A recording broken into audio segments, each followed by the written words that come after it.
Hello नमस्कार। मैं हरिदेव कुमार अभ्यास क्लासेस के यूट्यूब चैनल पर स्वागत करता हूं। जैसे आप देख रहे हैं कि बोर्ड पे लिखा हुआ है क्या, कब और कैसे।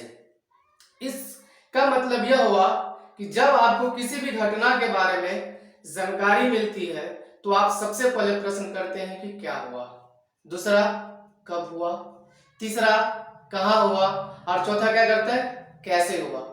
इन शब्दों का जो इस्तेमाल करते हैं किसी घटना के बारे में जानने का प्रयास करते हैं कि जो घटना घटा है उस घटना में क्या क्या हुआ है, कैसे हुआ है, कब हुआ है, क्यों दोषी हुआ, इसके बारे में जानकारी लेते हैं और उस घटना के बारे में जानने का हम प्रयास करते हैं। तो आज हम इसी के विषय में जानने का प्रयास करेंगे कि कैसे होता है। तो आज हमारे बोर्ड पर जो लिखा हुआ देख रहे हैं कि इतिहास क्या है, इतिहास के जनक कौन है, पुरातात्विक किसे कहते हैं, पुरातत्वविद किसे कहते हैं, बीसी और एडी क्या है। इन 6 प्रश्नों का उत्तर मैं आपको बताने जा रहा हूं, जो कि हर एक एग्जाम में इससे एक न एक प्रश्न पूछता ही है। अगर प्राचीन इतिहास से जो प्रश्न आता है इतिहास क्या है, इस विषय में अब हम जानने का प्रयास करेंगे।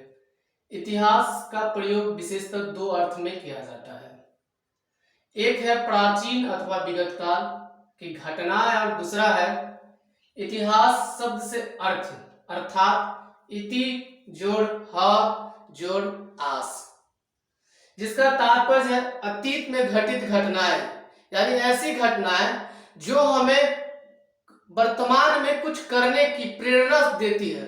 उस घटनाएं को हम अपने जीवन में उतारने का जो प्रयास करते हैं और उससे जो हमें सीख मिलती है, उस घटना को हम से जो हमको समझ आता है और अपने वर्तमान के बारे में जानने का प्रयास करते हैं, उसे हम इतिहास कहते हैं।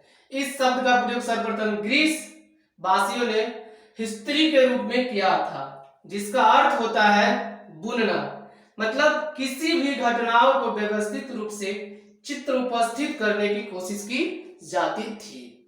अब दोस्तों मैं इतिहास के जनक के बारे में बात करूंगा कि इतिहास का जनक कौन है। तो इतिहास का जनक हेरोडोटस को माना जाता है, क्योंकि सर्वप्रथम इस शब्द का प्रयोग इन्होंने अपनी पुस्तक हिस्टोरिका में किया था। उसके बाद है कि पुरातात्विक क्या है, या पुरातात्विक किसे कहते हैं, वह तत्व जो खुदाई से प्राप्त हुआ है उसे पुरातात्विक कहते हैं। और उसके बाद है कि पुरातत्व जैसे मृदभांड, हल बैल इत्यादि। तीसरा 5वां प्रश्न था पुरातत्वविद किसे कहते हैं। तो पुरातत्वविद वह व्यक्ति जो पुरातात्विक के विषय में अध्ययन करता है पुरातत्वविद कहलाता है। अब मैं बात करूंगा बीसी और एडी क्या है। इसी को हिंदी में ईसा पूर्व और ईस्वी बोलते हैं।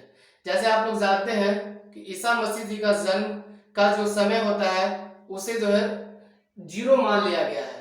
यह जो बीसी और एडी है पूरे वर्ल्ड इसी चीज को अब मान्यता दे दी है और इसी पे अपना समय का निर्धारित करता है, दिन, तारीख और वर्ष का।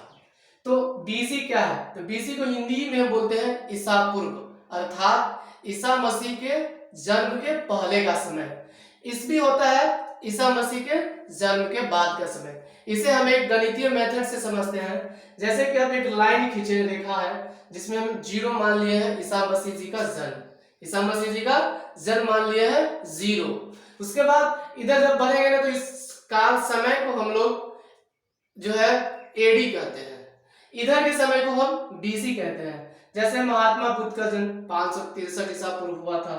आज का तारीख 10/5/2020 है जो ईस्वी में है। 563 ईसा पूर्व है। बीसी का फुल फॉर्म होता है बिफोर क्राइस्ट। एडी का फुल फॉर्म होता है एनोन डोमिन। आज मैं इतना ही बताता हूँ। धन्यवाद।